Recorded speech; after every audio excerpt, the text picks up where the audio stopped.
Assalamualaikum warahmatullahi wabarakatuh. Perkenalkan, nama saya Novita Alpiona. Di sini saya akan menjelaskan sumber belajar.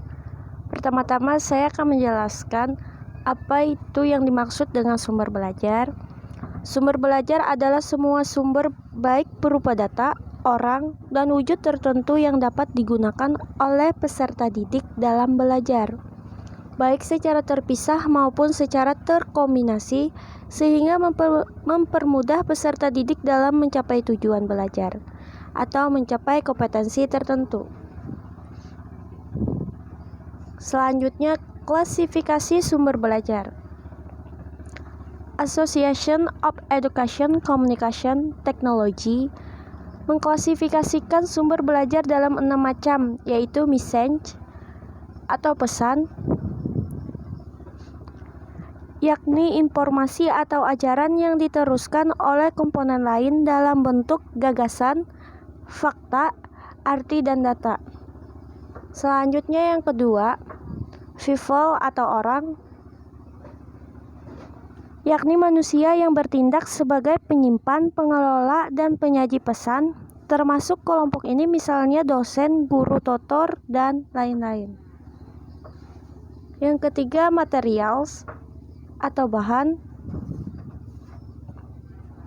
yaitu perangkat lunak yang mengandung pesan untuk disajikan oleh pengguna alat atau perangkat keras maupun oleh dirinya sendiri.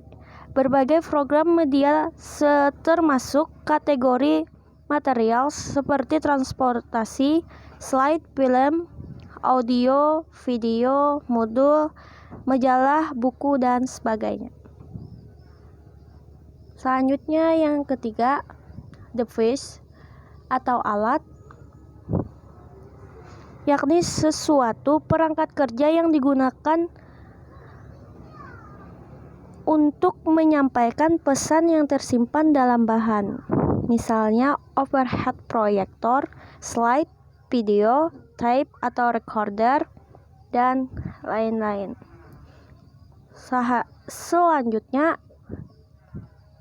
teknik, yaitu prosedur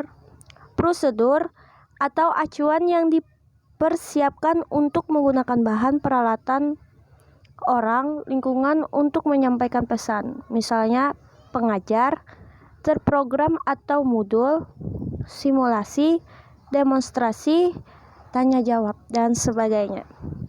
Selanjutnya yang terakhir, setting atau lingkungan, yakni situasi atau suasana sekitar di mana pesan disampaikan, baik lingkungan fisik ataupun non-fisik. Masih di lanjutan klasifikasi sumber belajar, teori lain mengklasifikasikan sumber belajar menjadi 5 hal, yaitu tempat, benda, orang, buku, dan peristiwa. Diungkapkan oleh Abdul Majid, yaitu tempat atau lingkungan sekitar di mana seseorang dapat belajar dan melakukan perubahan tingkah laku seperti sungai, pasar, gunung, museum, dan sebagainya. Selanjutnya yang kedua, benda. Segala benda yang memungkinkan terjadinya perubahan tingkah laku peserta didik, misalnya situs dan lain-lain. Selanjutnya yang ketiga, orang. Orang yang memiliki keahlian tertentu sehingga siswa dapat belajar sesuatu kepada orang tersebut. Selanjutnya 4, buku. Segala macam buku yang dapat dibaca secara mandiri oleh siswa. Selanjutnya yang kelima, peristiwa dan fakta yang sering terjadi. Selanjutnya manfaat sumber belajar. Sumber belajar memiliki berbagai manfaat penting dalam kegiatan pembelajaran, antara lain, yang pertama, meningkatkan produktivitas pembelajaran. Yang kedua, memberikan kemungkinan pembelajaran yang sifatnya lebih individual. Yang ketiga, memberikan dasar yang lebih ilmiah terhadap pembelajaran. Yang keempat, lebih memantapkan pembelajaran. Yang kelima, memungkinkan belajar secara seketika dan memungkinkan pembelajaran yang lebih luas. Selanjutnya, sumber belajar bermanfaat untuk memfasilitasi kegiatan belajar agar menjadi lebih efektif dan efisien. Masih memasuki lanjutan manfaat sumber belajar. Evelyn Siregar dan Hartini Nara menjelaskan secara rinci sebagai berikut. Memberikan pengalaman belajar yang lebih konkret dan langsung. Yang kedua, menyajikan sesuatu yang tidak mungkin diadakan, dikunjungi, atau dilihat secara langsung. Yang ketiga, menambahkan dan memperluas cakrawala sains yang ada di dalam kelas. Yang keempat, memberikan informasi yang akurat dan terbaru. Yang kelima, membantu memecahkan masalah pendidikan dalam lingkungan mikro maupun makro. Selanjutnya, memberikan motivasi positif dan merangsang untuk berpikir kritis, merangsang untuk bersikap lebih positif serta berkembang lebih jauh.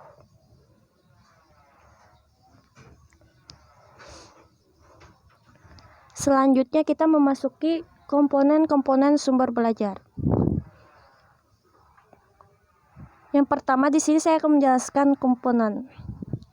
Komponen adalah bagian-bagian yang selalu ada di dalam sumber belajar. Dan bagian-bagian itu merupakan satu kesatuan yang sulit berdiri sendiri, sekalipun mungkin dapat dipergunakan secara terpisah. Komponen-komponen sumber belajar menurut Nana Sudjana dan Ahmad Rifai diantaranya adalah: yang pertama, tujuan, misi, atau fungsi sumber belajar. Yang kedua, bentuk, format, atau keadaan fisik sumber belajar. Yang ketiga, pesan yang dibawa oleh sumber belajar.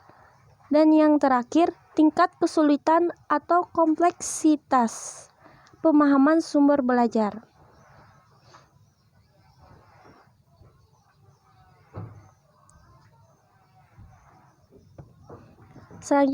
Selanjutnya, kita akan memasuki evaluasi sumber belajar.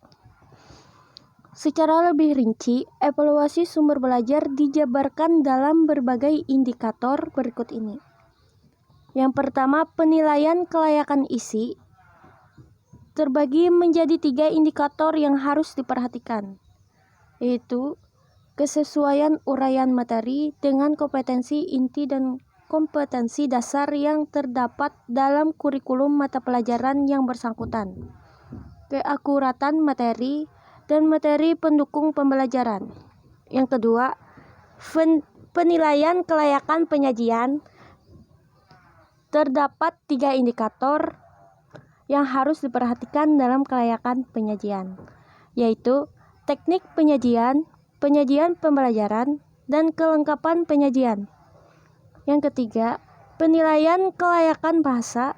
Ada 3 indikator yang harus diperhatikan dalam menilai kelayakan bahasa, yaitu kesesuaian pemakaian bahasa dengan tingkat perkembangan siswa, pemakaian bahasa yang komunikatif, dan pemakaian bahasa memenuhi syarat keruntutan dan keterpaduan alur berpikir.